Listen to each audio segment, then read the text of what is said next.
माता दी, स्वागत है आप सभी का हमारे चैनल पर।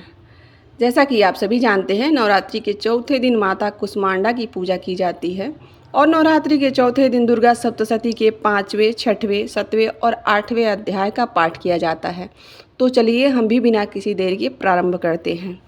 या देवी सर्वभूतेषु बुद्धिरूपेण संस्थिता नमस्तस्यै नमस्तस्यै नमस्तस्यै नमो नमः।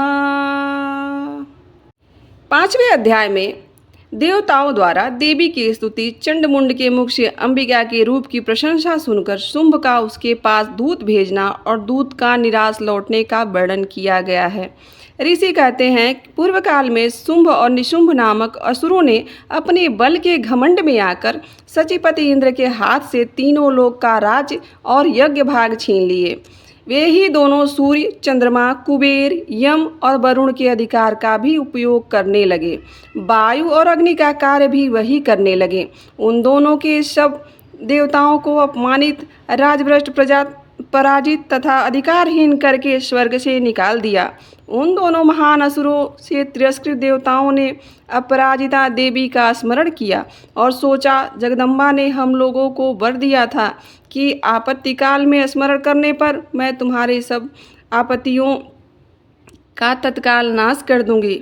यह विचार कर देवता गिरिराज हिमालय पर गए और माँ भगवती विष्णु माया की स्तुति करने लगे। देवता बोले, देवी को नमस्कार है, महादेवी शिवा को सर्वदा नमस्कार है, प्रकृति एवं भद्रा को प्रणाम है। हम लोग नियम पूर्वक जगदम्बा को नमस्कार करते हैं। रौद्रा को नमस्कार है, नित्या गौरी एवं धात्री को बारंबार नमस्कार है। ज्योत्स्यामयी, चंद्र रूपिणी एवं सुख स्वरूपा देवी को सत सत प्रणाम है। शरणागतों का कल्याण करने वाली वृद्धि एवं सिद्धि रूपा देवी को हम बारंबार नमस्कार करते हैं।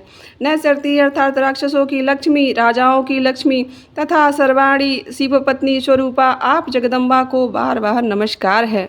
दुर्गा, दुर्ग संकट से पारा उतारने वाली, सारा सबकी सारा भूत, सर्वकारिणी ख्याति कृष्णा और धूम्रा देवी को सर्वदा नमस्कार है। अत्यंत सौम्य तथा अत्यंत रौद्र रूपा देवी को हम नमस्कार करते हैं। उन्हें हमारा बारंबार नमस्कार है। जगत की आधारभूता कृति देवी को बारंबार नमस्कार है। जो देवी सब प्राणियों में विष्णु माया के नाम से कही जाती हैं, उनको नमस्कार, उनको नमस्कार, उनको बारंबार नमस्कार है। जो देवी सब प्राणियों में चेतना कहलाती हैं, उनको नमस्कार, उनको नमस्कार, उनको बारंबार नमस्कार।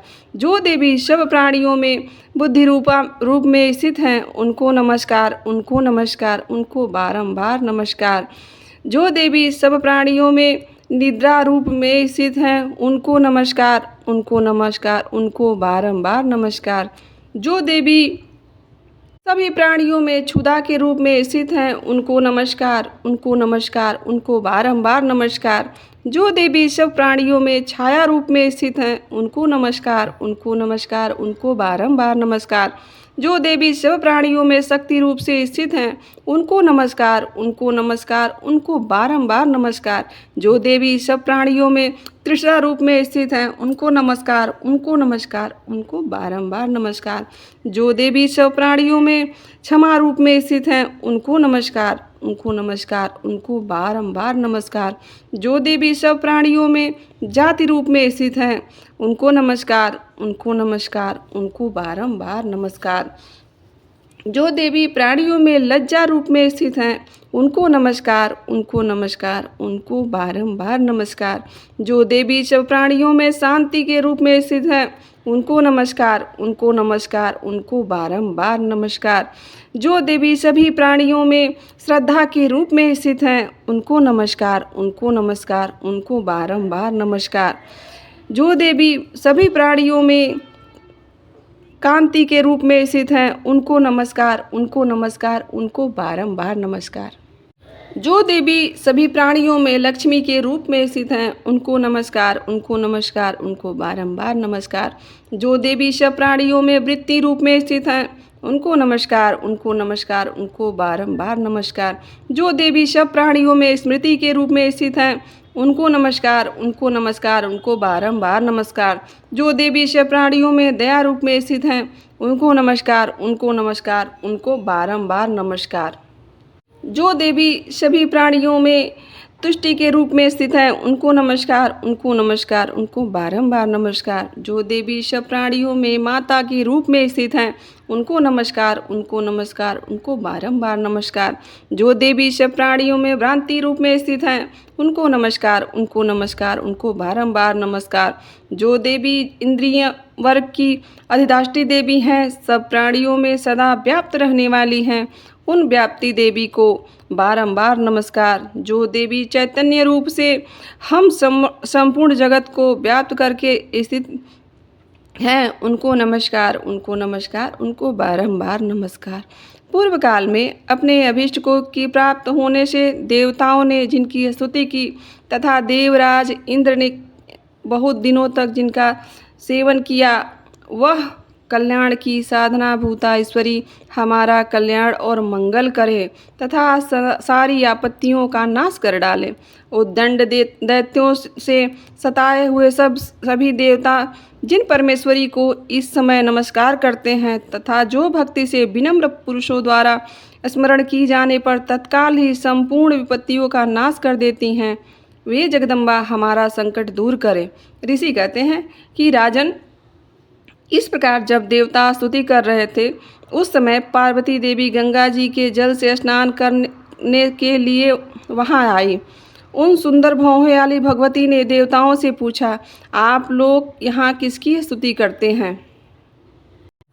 तब उन्हीं के शरीर कोश से प्रकट हुई शिवा देवी बोली, शुंभ दैत्य के तिरस्कृत हुए और युद्ध में निशुंभ से पराजित हो यहाँ एकत्रित हुए ये समस्त देवता यह मेरी ही स्तुति कर रहे हैं। पार्वती जी के शरीर कोश से अंबिका का प्रादुर्भाव हुआ था, इसलिए वे समस्त लोगों के कौशिकी कही जाती हैं।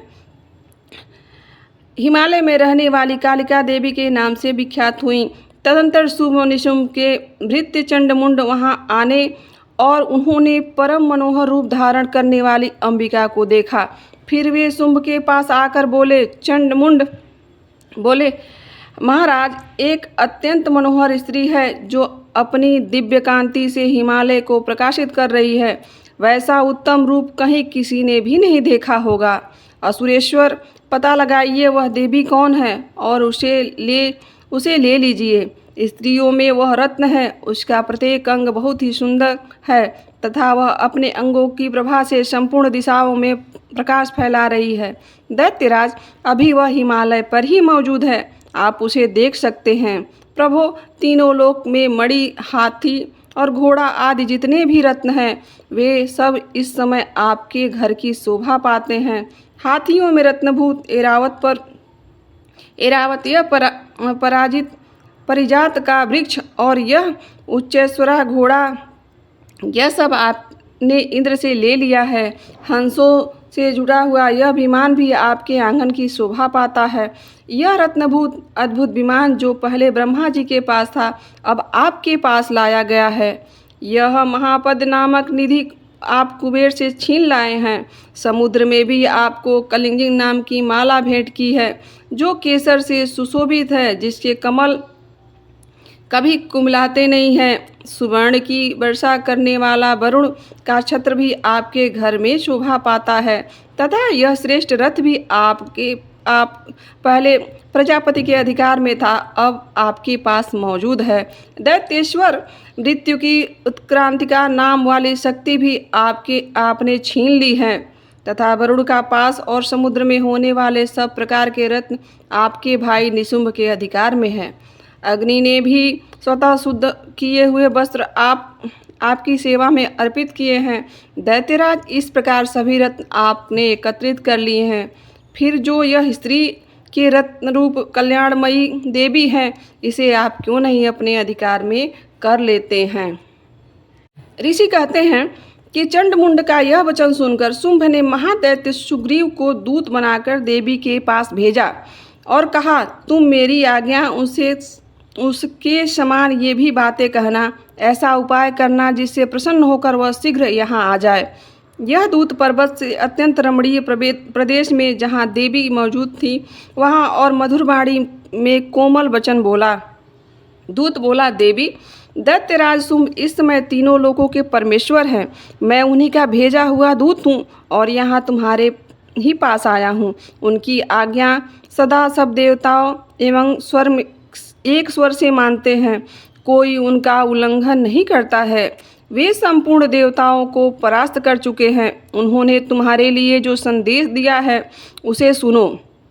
शुंभ कहलवाया है, संपूर्ण त्रिलोकी मेरे अधिकार में है।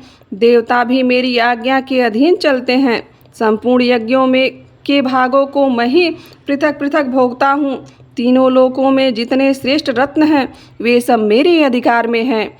देवराज इंद्र का वाहन ऐरावत जो हाथियों के रत्न के समान है मैंने छीन लिया है। क्षीर सागर का मंथन करने से जो अश्वरत्न उच्चेश्वरा घोड़ा प्राप्त हुआ था उसे देवताओं ने मेरे पैरों पर पड़कर समर्पित किया है। सुंदरी, उनके सिवा और भी जितने रत्नभूत पदार्थ देवताओं, गंधर्वों और नागों के पास थे वे सब मेरे पास आ गए हैं। देवी, हम लोग तुम्हें संसार की स्त्रियों में रत्न मानते हैं। तुम हमारे पास आ जाओ, क्योंकि रत्नों का उपभोग करने वाली हम ही हैं। चंचल कटाक्षों वाली सुंदरी, तुम मेरे या मेरे भाई महापराक्रमी शुंभ की सेवा में आ जाओ, क्योंकि तुम रत्न स्वरूपा हो। मेरा वरण करके से तुम्हें तुलना रहित महान ऐश्वर्य की प्राप्ति होगी। अपनी बुद्धि से यह विचार कर तुम मेरी पत्नी बन जाओ। ऋषि कहते हैं कि दूत के ये कहने पर कल्याणमयी भगवती दुर्गा देवी, जो इस जगत की धारण करती हैं, मन ही मन गंभीर भाव से मुस्कुराईं। इस प्रकार बोली। देवी ने कहा, दूत, तुमने सत्य कहा, इसमें तनिक भी मिथ्या नहीं है। शुंभ तीनों लोकों का स्वामी है और निशुंभ भी उसी के समान पराक्रमी है। किंतु इस विषय में मैंने जो प्रतिज्ञा कर ली है उसे मिथ्या कैसे करूं? मैंने अपनी अल्प बुद्धि के कारण पहले से ही जो प्रतिज्ञा कर रखी है उसे सुनो। जो मुझे संग्राम में जीत लेगा, जो मेरे अभिमान को चूर कर देगा तथा संसार में जो भी मेरे समान बलवान होगा वही मेरा स्वामी होगा। इसलिए शुंभ अथवा महादैत्य निशुंभ स्वयं ही यहाँ पधारें और मुझे जीत कर शीघ्र ही मेरे परिग्रहण कर लें। इसमें विलंब की क्या आवश्यकता है? दूत बोला, देवी, तुम घमंड में भरी हो। मेरे सामने ऐसी बातें न करो। तीनों लोकों में कौन ऐसा पुरुष है जो शुंभ निशुंभ के सामने खड़ा हो सके? देवी, अन्य दैत्यों के सामने भी सारे देवता युद्ध में नहीं ठहर सकते, फिर तुम अकेली स्त्री होकर कैसे ठहर सकती हो? जिन शुंभ आदि दैत्यों के सामने इंद्र आदि सभी देवता भी युद्ध में खड़े नहीं हुए, उनके सामने तुम स्त्री होकर कैसे जाओगी? इसलिए तुम मेरे ही कहने से शुंभ निशुंभ के पास चली चलो। ऐसा करने से तुम्हारे गौरव की रक्षा होगी, अन्यथा जब वे केस पकड़कर घसीटकर जब तुम्हें अपनी प्रतिष्ठा खो कर जाना पड़ेगा। देवी ने कहा, तुम्हारा कहना ठीक है। शुंभ बलवान है और निशुंभ भी बड़े पराक्रमी हैं, किंतु क्या करूं? मैंने पहले बिना सोचे समझे प्रतिज्ञा कर ली है। अतः अब तुम जाओ। मैंने तुमसे जो कहा है वह सब दैत्यराज से आदर पूर्वक कहना, फिर वे जो उचित जान पड़े करें। इस प्रकार मार्कंडेय पुराण में सावर्णिक मनवंतर की कथा के अंतर्गत देवी महात्म्य की देवी दूत संवाद नामक 5वां अध्याय पूर्ण हुआ। बोलो माँ भगवती जगदम्बा की जय। आइए अब श्रवण करते हैं दुर्गा सप्तशती पाठ का अध्याय नंबर 6। इस अध्याय में धूम्रलोचन वध का वर्णन किया गया है। ऋषि कहते हैं, देवी का यह कथन सुनकर दूत को बड़ा अमर्ष हुआ और उसने दैत्यराज के पास जाकर सब समाचार विस्तार पूर्वक कह सुनाया। दूत के उस वचन को सुनकर दैत्यराज कुपित हो उठा और दैत्य सेनापति धूम्रलोचन से बोला, धूम्रलोचन, तुम शीघ्र अपनी सेना के साथ लेकर जाओ और उस दुष्ट के केस पकड़कर घसीटते हुए उसे बलपूर्वक यहाँ ले आओ।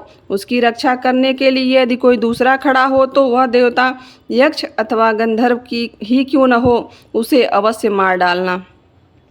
ऋषि कहते हैं कि शुंभ के इस प्रकार आज्ञा देने पर वह धूम्रलोचन दैत्य 60,000 असुरों की सेना के साथ लेकर वहां से तुरंत चल दिया। वहां पहुंचकर उसने हिमालय पर रहने वाली देवी को देखा और ललकार कर कहा, अरे तू शुंभ निशुंभ के पास चल। यदि इस समय प्रसन्नता पूर्वक मेरे स्वामी के समीप नहीं चलेगी तो मैं बलपूर्वक तुम्हारे केस पकड़कर घसीटते हुए तुझे ले चलूँगा। देवी बोली, तुम्हें दैत्यों के राजा ने भेजा है। तुम स्वयं भी बलवान हो और तुम्हारे साथ विशाल सेना भी है। ऐसी दशा में यदि तुम मुझे बलपूर्वक ले चलोगे तो मैं तुम्हारा क्या कर सकूँगी। ऋषि कहते हैं कि देवी के यूँ कहने पर असुर धूम्रलोचन उनकी ओर दौड़ा। तब अंबिका ने हूँ शब्द से ओंकार मात्र से उसे भस्म कर दिया। फिर तो क्रोध से भरी हुई दैत्यों की विशाल सेना और अंबिका ने एक दूसरे के तीखे सहायकों, शक्तियों तथा फरसों से वर्षा आरंभ कर दी। इतने में ही देवी का वाहन सिंह क्रोध में भरकर भयंकर गर्जना करके गर्दनों के बालों को हिलाता हुआ असुरों की सेना पर कूद पड़ा। उसने कुछ दैत्यों को पंजों से, कितनों को अपने जबड़ों से और कितनों को महादैत्यों को उठाकर पटक दिया। ओठ की दाढ़ी में भी पकड़कर कितनों को घायल कर मार डाला। उस सिंह ने अपने नखों से कितनों के पेट फाड़ दिए और थप्पड़ मारकर कितनों के सिर से धड़ को अलग कर दिए। कितनों की भुजाएं और मस्तके काट डाले तथा उनकी गर्दन से बाल हिलाते हुए उसके दूसरे दैत्यों के पेट फटकर उसका रक्त चूस लिया। अत्यंत क्रोध में भरे हुए देवी के वाहन उस महाबली सिंह ने क्षण भर में ही असुरों की सारी सेना का संहार कर डाला। शुंभ ने जब सुना कि देवी ने धूम्रलोचन असुर को मार डाला तब उसने सिंह ने सारी सेना का सफाया कर डाला। तब उस दैत्यराज को बड़ा क्रोध हुआ। उसका होठ कांपने लगा। उसने चंड और मुंड नामक दो महादैत्यों का आज्ञा दी, हे चंड और हे मुंड, तुम लोग बहुत बड़ी सेना लेकर वहां जाओ। उस देवी के बाल पकड़कर अथवा उसे बांधकर घसीटकर यहाँ ले आओ। यदि इस प्रकार उसको लाने में संदेह हो तो युद्ध में सब प्रकार के अस्त्रों शस्त्रों तथा समस्त आसुरी सेना का प्रयोग करके उसकी हत्या कर डालना। उस दुष्टा की हत्या होने तथा सिंह के भी मारे जाने पर उस अंबिका को बांधकर साथ में शीघ्र ही लौट आना। इस प्रकार श्री मार्कंडेय पुराण में सर्वणिक मनवंतर की कथा के अंतर्गत देवी महात्म्य में धूम्रलोचन वध नामक 6ठा अध्याय पूर्ण हुआ। बोलिए माँ जगदम्बा भवानी की जय। अब आइए श्रवण करते हैं श्री दुर्गा सप्तशती का अध्याय नंबर 7। इस अध्याय में चंड और मुंड के वध का वर्णन किया गया है। ऋषि कहते हैं कि तदनंतर में शुंभ की आज्ञा पाकर चंड मुंड आदि दैत्य चतुरंगिणी सेना के साथ अस्त्र शस्त्रों से सुसज्जित होकर चल दिए। फिर गिरिराज हिमालय के सुवर्णमय ऊंचे शिखर पर पहुंचकर उन्होंने सिंह पर बैठी देवी को देखा। वे मंद मंद मुस्कुरा रही थीं। उन्हें देखकर दैत्य बोला, तत्परता से पकड़ने का उद्योग करने। तब माता भगवती को देखकर दैत्य सभी उन्हें तत्परता से पकड़ने का उद्योग करने लगे।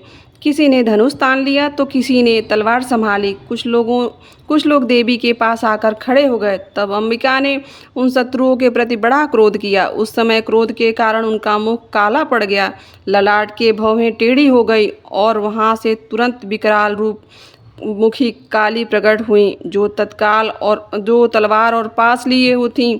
वे विचित्र खड्ग धारण किए और चित्त के चर्म की धारण साड़ी पहने नरमुंड की माला में विभूषित थीं। उनके शरीर का मांस सूख गया था, केवल हड्डियों का ढांचा था जिससे वे अत्यंत भयानक जान पड़ती थीं।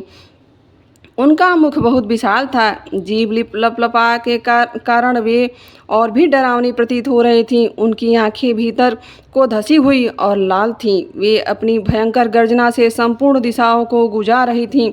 बड़े बड़े दैत्यों का वध करती हुई वे कालिका देवी बड़े वेग से दैत्य की उस सेना पर टूट पड़ी और उन सबको क्षण भर में ही परास्त कर दिया। वे पार्श्व रक्षक अंशकुशधारी महावतों योद्धाओं और घंटों सहित कितने ही हाथियों और एक ही हाथ से पकड़कर मुंह में डाल लेती थीं। घोड़े रथ और सारथी सैनिकों को मुंह में डाल ली। वे उन्हें बड़े भयानक रूप से चबा डालती थीं। किसी के बाल पकड़ लेती, किसी का गला दबा देती, किसी को पैरों से कुचल डालती थीं और किसी को छाती से धक्के से गिराकर मार डालती थीं। वे असुरों के छोड़े हुए बड़े बड़े अस्त्र शस्त्र मुंह में डाल लेती थीं और रोष में भरकर उनको दांतों से पीस डालती थीं। काली ने बलवान एवं दुरात्मा दैत्यों को वह सारी सेना रौद्र डाली, खा डाली और कितनों को मार भगाया। कोई तलवार के घाट उतारे गए, कोई खड्ग से पीटे गए, तो कोई कितने असुर दांत के अग्रभाग से कुचल जाकर मृत्यु को प्राप्त हुए। इस प्रकार देवी ने असुरों की उस सारी सेना को क्षण भर में ही मार गिराया। यह देख चंड एवं अत्यंत भयानक काली देवी की ओर दौड़ा तथा महादैत्य मुंड ने भी अत्यंत भयंकर बाणों की वर्षा की तथा हजारों बाण चलाते हुए चक्र के उस भयानक नेत्रों वाली देवी को आच्छादित कर दिया। ये अनेक चक्र देवी के मुख में समाते हुए ऐसे जान पड़ते थे मानो सूर्य के मुख में जैसे मंडल बादलों के उदर में प्रवेश कर रहे हों। तब भयंकर गर्जना करने वाली काली ने अत्यंत रोष में भरकर विकट अट्टहास किया। उस समय उनके विकराल वदन के भीतर कठिनता से देखे जाने वाले दांतों की प्रभा से वे अत्यंत उज्ज्वल दिखाई देती थीं। देवी ने बहुत बड़ी तलवार हाथ में ले रखते हुए हूं का उच्चारण करके चंड पर धावा किया और उसके केस पकड़कर उसे तलवार से उसका मस्तक काट डाला। चंड को मारा गया देखकर मुंड भी देवी की ओर दौड़ा। तब देवी ने रोष में भरकर उसे भी तलवार से घायल करके धरती पर सुला दिया। महापराक्रमी चंड और मुंड को मारा गया देख मरने से बचने हुए बाकी सेना भय से व्याकुल होकर चारों ओर भाग गए। तदंतर काली ने चंड और मुंड का मस्तक हाथ में ले चंडिका के पास जाकर प्रचंड अट्टहास करते हुए कहा, देवी, मैंने चंड और मुंड नामक इन दोनों महापरशु को तुम्हें भेंट किया है। अब युद्ध यज्ञ में तुम शुंभ और निशुंभ का स्वयं ही वध करना।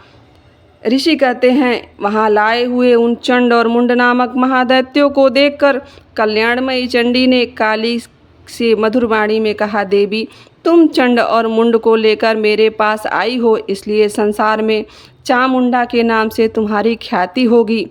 इस प्रकार श्री मार्कंडेय पुराण में सावर्णिक मनवंतर की कथा के अंतर्गत देवी महात्म्य में चंड मुंड वध नामक 7वां अध्याय यही संपूर्ण होता है। बोलिए माँ भगवती की जय। आइए अब श्रवण करते हैं श्री दुर्गा सप्तशती पाठ का अध्याय नंबर 8।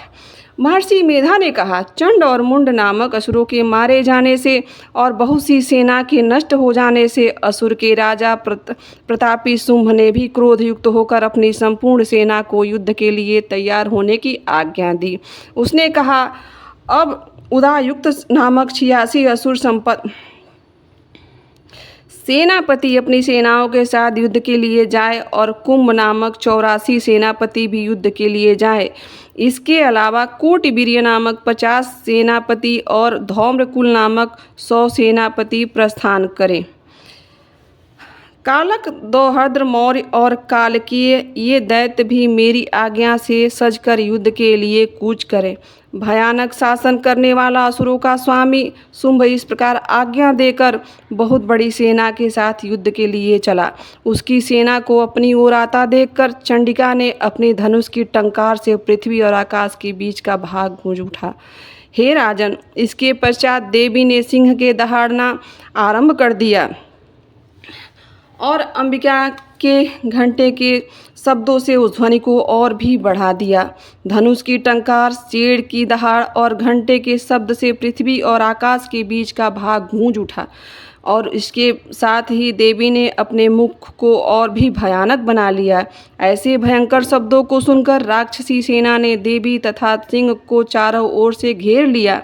हे राजन, उस समय दैत्यों के नाश के लिए और देवताओं के हित के लिए ब्रह्मा, शिव, कार्तिकेय, विष्णु तथा इंद्र आदि देवी और शक्तियों के अत्यंत पराक्रम और बल में संपन्न थी। उनके शरीर से निकल कर उसी रूप में चंडिका देवी के पास गई, जिसे देवता का जैसा रूप था और जैसे आभूषण थे और जैसा वाहन था वैसा ही रूप, आभूषण और वाहन लेकर उस देवताओं को दैत्य के युद्ध करने के लिए आई। हंस युक्त विमान में बैठकर और रुद्राक्ष की माला तथा कमंडल धारण कर के ब्रह्मा जी की शक्ति आई। वृषभ पर सवार होकर, हाथ में त्रिशूल लेकर, महानाग के कंकड़ पहनकर और चंद्ररेख के विभूषित होकर भगवान शंकर की शक्ति महेश्वरी आई। मोर पर आरूढ़ होकर हाथ में शक्ति लिए दैत्यों से युक्त करने के लिए कार्तिकेय जी की माता का रूप धारण करके माता का स्कंद माता आई।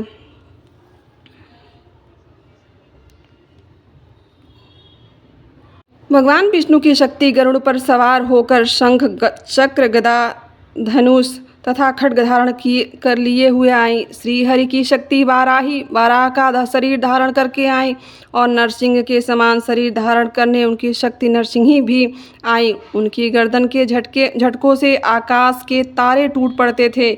इस प्रकार देवराज इंद्र की शक्ति ऐन्द्री भी ऐरावत के ऊपर सवार होकर आई।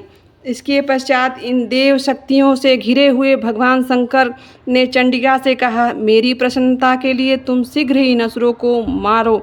इसके पश्चात देवी के शरीर में से अत्यंत उग्र रूप वाली सैकड़ों गिदड़ियों से समान आवाज करने वाली चंडिका शक्ति में प्रकट हुई। उस अपराजिता देवी ने धूमिल जटा वाले भगवान शंकर जी के से कहा, हे प्रभु, आप मेरी ओर से दूत बनकर शुंभ और निशुंभ के पास जाइए और उन्हें अत्यंत गर्विल दैत्यों से कहिए तथा उनके अतिरिक्त और भी जो दैत्य वहाँ युद्ध में के लिए उपस्थित हैं उनसे कहिए, जो तुम्हें अपने जीवित रहने की इच्छा हो तो त्रिलोकी का राज इंद्र को दे दो। देवताओं को उनका यज्ञ भाग मिलना आरंभ हो जाए और तुम पाताल को लौट जाओ। किंतु यदि बल के गर्भ में उन्होंने लड़ने की इच्छा हो तो फिर आ जाओ, तुम्हारी मांस में मेरी योगनियाँ तृप्त होंगी। क्योंकि उस देवी ने भगवान शंकर को दूत के कार्य के लिए नियुक्त किया था, इसलिए वह संसार में शिवदूती के नाम से भी जाने जाने लगी। भगवान शंकर से देवी का संदेश पाकर उस दैत्यों के क्रोध का कोई आर पार न रहा और वह जिस स्थान पर देवी विराजमान थी वहाँ पहुँचे और जाने के साथ ही उस पर बाणों की शक्तियों की वर्षा करने लगे। देवी ने उनके फेंके हुए बाणों, शक्तियों, त्रिशूल और फरसों को अपने बाणों से काट डाला। काली देवी उस देवी के साथ आगे खड़ी होकर शत्रुओं को त्रिशूल से विदीर्ण करने लगी और खड़वांग की कुचलने लगी। ब्राह्मणी उस तरह से दौड़ती थी, उसी तरह अपने कमंडल का जल छिड़क कर उस दैत्यों पर बल को नष्ट कर देती थी। इस प्रकार महेश्वरी त्रिशूल से, वैष्णवी चक्र से और अत्यंत कोपकाली कौमारी शक्ति तथा असुरों को मार रही थी। ऐन्द्री के बाजू से प्रहार से सैकड़ों दैत्य रक्त की नदियां बहाते हुए पृथ्वी पर सो गए। बाराही ने कितने ही राक्षसों को अपनी थूथुन द्वारा पृथ्वी पर मौत के घाट उतार दिया। दाढ़ी के अग्रभाग से कितने ही राक्षसों की छाती को चीर डाला और चक्र की चोट से कितने ही विदृढ़ करके धरती पर डाल दिया। बड़े बड़े राक्षसों को नरसिंह ही अपने नखों से विदृढ़ करके भक्षण कर रही थी और सिंहनाद के चारों दिशाओं को गूंजते हुए रणभूमि में विचर कर रही थी। शिवदूती के प्रचंड अट्टहास से कितने ही दैत्य भयभीत होकर पृथ्वी पर गिर पड़े और कितने ही वह उन्हें क्षण भक्षण कर गई। इस तरह क्रोध में भरे हुए मातृगणों द्वारा नाना प्रकार के उपायों से बड़े बड़े असुरों को मारते हुए देखकर राक्षसी सेना भाग खड़ी हुई। उन्हें भागते देखकर रक्तबीज नामक महापराक्रमी राक्षस क्रोध में भरकर युद्ध के लिए आगे बढ़ा। उसके शरीर से रक्त की बूंदें पृथ्वी पर गिरने लगी और जैसे ही गिरती वह तुरंत वैसे ही शरीर वाला बलवान दैत्य पृथ्वी पर दूसरा उत्पन्न हो जाता था। रक्त बीज गदा हाथ में लेकर इंद्रियों के साथ युद्ध करने लगा।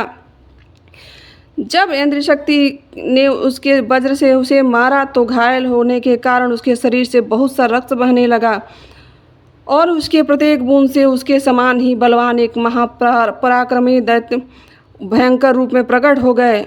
वे सब के सब दैत्य भी रक्त बीज के समान ही बलवान तेज वाले थे। वे भी भयंकर अस्त्र शस्त्र लेकर देवियों के साथ लड़ने लगे। तब इंद्री के वज्र प्रहार से उसके मस्तक पर चोट लगी और रक्त बहने लगा तो उसके हजारों ही पुरुष उत्पन्न हो गए। वैष्णवी ने चक्र से जैसे ही उस पर प्रहार किया तो रक्त बीज को चोट पहुंची और उसके प्रहार से फिर उसी के समान हजारों रक्त बीज उत्पन्न हो गए। महाअसुर उत्पन्न हुए जिससे द्वारा यह जगत व्याप्त हो गया। कौमारी के शक्ति से, बाराही के खड्ग से और महेश्वरी के त्रिशूल से उसे घायल किया। इस प्रकार क्रोध में भरकर उस महादैत्य ने सब मातृ शक्तियों पर पृथक पृथक गदा से प्रहार किया। माताओं ने शक्ति तथा शूल इत्यादि से उसे बार बार घायल किया जिससे सैकड़ों महादैत्य उत्पन्न हुए और इस प्रकार रक्तबीज के रुधिर से उत्पन्न हुए असुरों ने संपूर्ण जगत व्याप्त हो गए जिससे देवताओं को भय हुआ। देवताओं को भयभीत देखकर चंडिका ने काली से कहा, हे चामुंडे, अपने मुख को बड़ा करो और मेरे शस्त्रघात से उत्पन्न हुए रक्त बिंदुओं तथा रक्त बूंदों के उत्पन्न हुए महाअसुरों का तुम अपने मुख में भक्षण करती जाओ। इस प्रकार रक्त बिंदुओं से उत्पन्न हुए महादैत्यों को भक्षण करती हुई तुम रणभूमि में विचरो। इस प्रकार रक्त भी क्षीण होने से यह दैत्य नष्ट हो जाएगा। तुम्हारे भक्षण करने के कारण अन्य दैत्य नहीं होंगे। काली इस प्रकार कहकर चंडिका ने रक्त बीज पर अपने त्रिशूल से प्रहार किया। काली ने अपने मुख में उसका रक्त ले लिया। तब उसके गदा से चंडिका पर प्रहार किया। प्रहार से चंडिका को तनिक भी कष्ट न हुआ किंतु रक्त बीज के शरीर से बहुत सा रक्त बहने लगा।